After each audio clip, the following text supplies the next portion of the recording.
Muy buenas a todos, ¿cómo se encuentran el día de hoy? Espero que bien. ¿Se han preguntado alguna vez por qué al aplicar distintas fuerzas al juego de la calecita de la plaza, este adquiere distintas velocidades? ¿O por qué cuando empujamos un objeto, al principio es más difícil y luego es más fácil mantenerlo en movimiento? Pues si quieres saberlo, quédate aquí que vamos a ver trabajo y potencia en el movimiento rotacional y fuerzas de fricción, tanto cinética como estática. Sin nada más que decir, vamos a ello. Ahora vamos a ver trabajo y potencia en el movimiento rotacional. Recordemos que el trabajo es el producto entre el desplazamiento y una fuerza aplicada. Por ende, si estamos en movimiento circular, el trabajo y el ángulo, ¿quiénes serán? Veámoslo. Si tenemos una distancia desde el centro de giro hacia el extremo donde se aplica una fuerza tangencial, ¿a qué nos hace acordar? Exacto, al torque, que en este caso va a actuar como si fuese una fuerza. Y con respecto al desplazamiento, como estamos hablando de movimiento circular, hablamos de ángulo. Un ángulo barrido. Entonces, veamos las fórmulas. Tenemos W es igual a tau por delta tita. Esto quiere decir trabajo es igual a torque por la variación del ángulo. También podemos observar que obtuvo una velocidad, por lo tanto hay una potencia, en donde la potencia es el producto entre el torque y la velocidad. Veamos un ejemplo de trabajo y potencia en el movimiento rotacional. Dice, ¿qué potencia en HP desarrolla un motor eléctrico que gira a 6000 RPM, revoluciones por minuto o revoluciones sobre minuto, y genera un momento de torsión de 5,20 Nm? B. ¿Qué trabajo realizó cuando giró media revolución? Lo primero que tenemos que hacer, como siempre, es reconocer los datos. Veamos de qué datos disponemos, ¿sí? Datos. Tenemos las 6000 RPM. Tenemos 5,20 Nm. Y tenemos media revolución, ¿sí? Ahora nos pide trabajo y potencia. Bueno, estos de acá, ¿qué es lo que son? Bien, este primero es velocidad angular. Este de acá, este es el torque. Y este de acá es el ángulo desplazado, ¿sí? Bien. Entonces, tenemos que ver que esto esté acorde al sistema internacional, ¿sí? Como siempre, o el MKS. Si no lo has visto, tenemos el otro video, ¿sí? De conversión de unidades. Entonces tenemos 6000 RPM, que son revoluciones por minuto, debería estar en radianes sobre segundo. Y nosotros sabemos que como esto está en minuto, son 60 segundos, ¿sí? Y como estos son revoluciones, sabemos que una revolución es 2pi. Entonces, la equivalencia sería 2pi sobre 60 radianes sobre segundo es una RPM, ¿sí? Esa es una forma de hacerlo, ¿sí? Entonces, RPM se va con RPM y nos queda en radianes sobre segundo. Bien, este valor nos da 200pi, pero nosotros vamos a anotar el valor aproximado, que es 628,31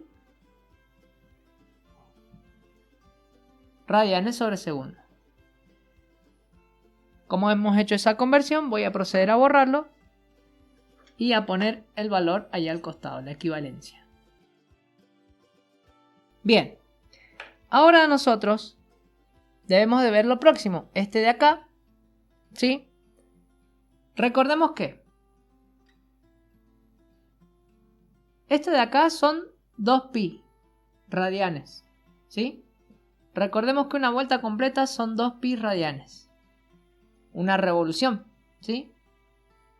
Fíjense, una revolución, 2, 3, 4, 5, bien. Nosotros tenemos solamente una revolución, son 2pi. radianes. Entonces, obviamente, media revolución 2 sobre 2 sería un pi radiano. Entonces, como ya conocemos esa equivalencia, procedemos a anotarla y a borrar eso. Una vez obtenidos estos dos valores, ya podemos calcular estos tres. Podemos calcular la potencia y el trabajo. Veamos la fórmula. Potencia va a ser igual a torque por velocidad angular. O P es igual a tau por omega, ¿sí? Son las letras del abecedario griego. Entonces vamos a reemplazar. P va a ser igual a 5,20 newton metro por 628,31 radianes sobre segundo. Recordemos siempre las unidades. Y ahora P va a ser igual a 3267,21, ¿sí? Y esta unidad es en, ¿se acuerdan? La unidad de la medida de la potencia es en watts, ¿sí? Entonces, lo anotamos. 3267,21 watts. Bien, pero el ejercicio nos pide que lo expresemos en HP. Entonces, veamos la conversión. Nosotros sabemos que un HP son 746 watts.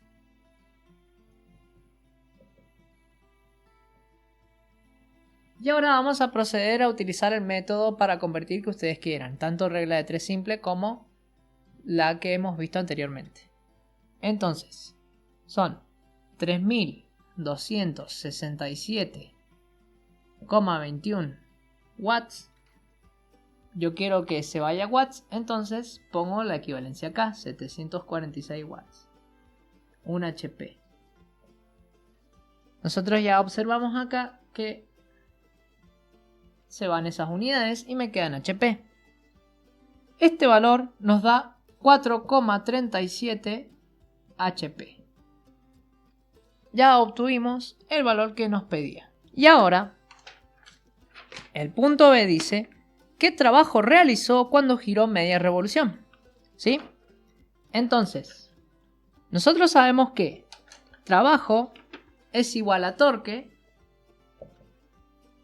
por la variación del ángulo delta tita. ¿Sí? Que obviamente, como está diciendo en los primeros momentos, el primer ángulo es 0 y el próximo es un pi, ¿sí? Entonces, nosotros tenemos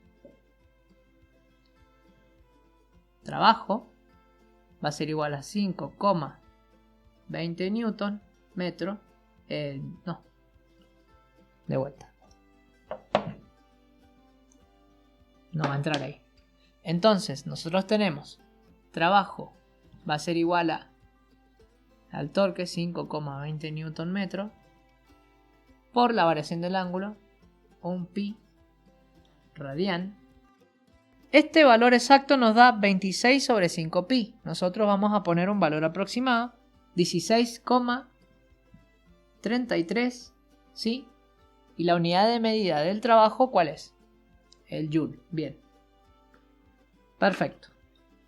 Y así hemos podido obtener los valores que nos pedía el ejercicio. Ahora vamos a ver fuerzas de fricción cinética y estática.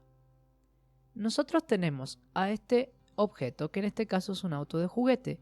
Está sobre una superficie lisa y horizontal.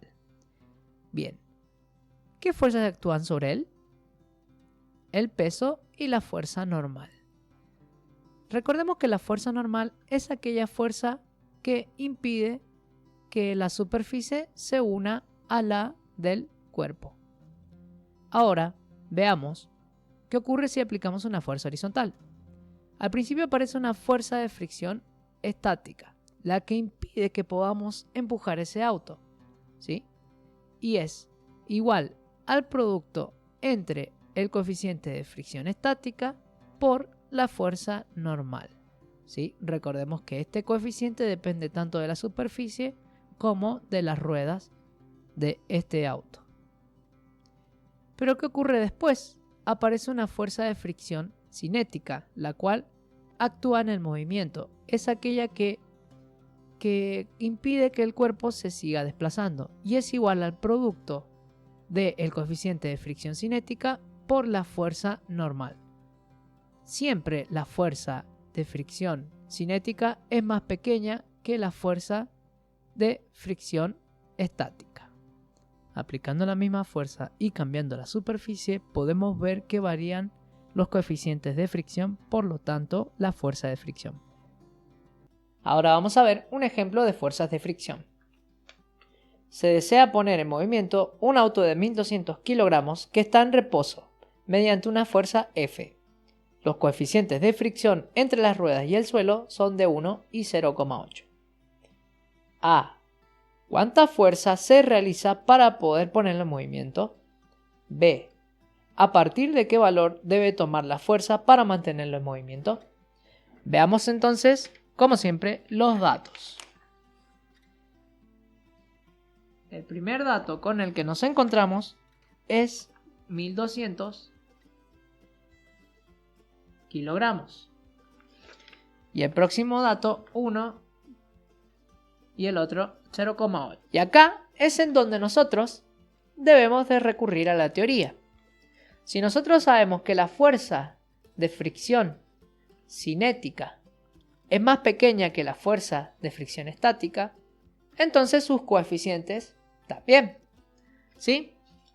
Entonces, el coeficiente de fricción estática, ¿sí?, es este. Y el coeficiente de fricción cinética es ese. Mu sub S, mu sub K. Y este de acá es la masa. ¿Bien?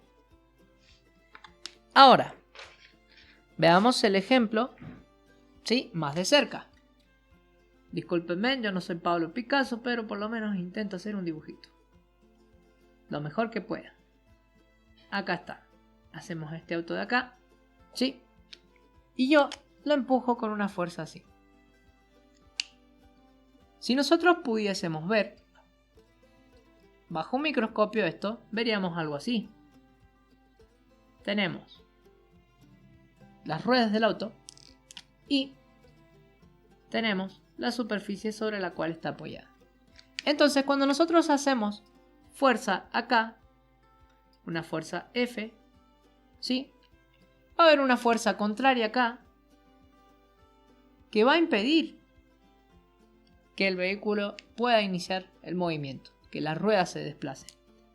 Esta fuerza de acá se llama estática. Pero una vez que esta fuerza es vencida, pasa esto. Nosotros tenemos esa superficie y esta de acá. ¿Sí? Esto se desplaza, la fuerza ya está más grande y aparece otra fuerza acá, ¿sí?, que es la fuerza de fricción cinética. Esta fuerza contrarresta a esta. Cuando estas dos son iguales, el vehículo va a comenzar a frenar, ¿sí? Si esta es mayor que esta, simplemente el vehículo va a seguir en movimiento. ¿Bien? Es muy importante por esa misma razón que siempre esta es más grande que esta. Estas fuerzas que están acá. Entonces, el punto A dice: ¿cuánta fuerza se realiza para poder ponerlo en movimiento? Obviamente, el punto A hace referencia a la fuerza de fricción estática. Y la fórmula es la siguiente. F sub S va a ser igual a mu sub S por N, ¿sí? Recordemos bien que es la fuerza normal. La fuerza normal es un tipo de fuerza, si no lo viste también está el video, es un tipo de fuerza que es contraria, ¿sí?, al peso o a las componentes del peso. También depende de la superficie en la cual esté. Lo importante es que siempre es perpendicular a la superficie. En este caso, nosotros tenemos el peso hacia abajo y la fuerza normal coincidente con el peso. Si estuviésemos en un plano inclinado, la fuerza normal sería así, ¿sí? El peso estaría así y, obviamente, la fuerza normal justo coincide con la componente del peso. Pero bueno, con una de las componentes. Pero ese tema ya lo hemos visto anteriormente. En este caso, como la superficie es recta sobre el eje X, no hay problema, es más sencillo. Entonces procedemos a reemplazar los valores. Nosotros queremos saber F sub S va a ser igual a mu sub S, que es 1, por la fuerza normal. Que la fuerza normal es coincidente con el peso, entonces es 1200 kilogramos por 9.8 metros sobre segundo al cuadrado, ¿sí? Este resultado nos da 11.760. Y como estamos hablando de una fuerza, kilogramo por metro sobre segundo al cuadrado es newton. Bien, entonces ya obtuvimos F sub S. Voy a anotar el valor para poder realizar el otro cálculo. El punto B dice, ¿a partir de qué valor debe tomar la fuerza para mantenerlo en movimiento? Para mantenerlo en movimiento, ¿a partir de qué valor? Obviamente debe ser a partir de F sub K, ¿sí? Porque si nosotros tenemos una fuerza menor a F sub K, esta va a ir venciendo de manera tal que el auto termine frenando. Entonces, sí o sí debe ser F sub K y un poco más. Pero dice a partir de qué valor, entonces F sub K. Entonces, la fuerza de fricción cinética va a ser igual a mu sub K por la fuerza normal. Ahora tenemos que reemplazar valores. F sub K va a ser igual a 0.8 por 1200 kilos por 9.8 metros sobre segundo cuadrado. Kilogramos por metro sobre segundo cuadrado. Este resultado nos da 9.408 kilogramos por metro sobre segundo cuadrado newton. Y ahora, como podemos observar, la fuerza de fricción cinética es más pequeña que la fuerza de fricción estática. Por eso al principio se nos hace más difícil empujarlo, pero luego mantener el movimiento es más fácil. Bueno, eso ha sido todo por hoy. Si te ha sido útil, dale me gusta y para más contenidos así, suscríbete. Nos vemos la próxima, muchos éxitos.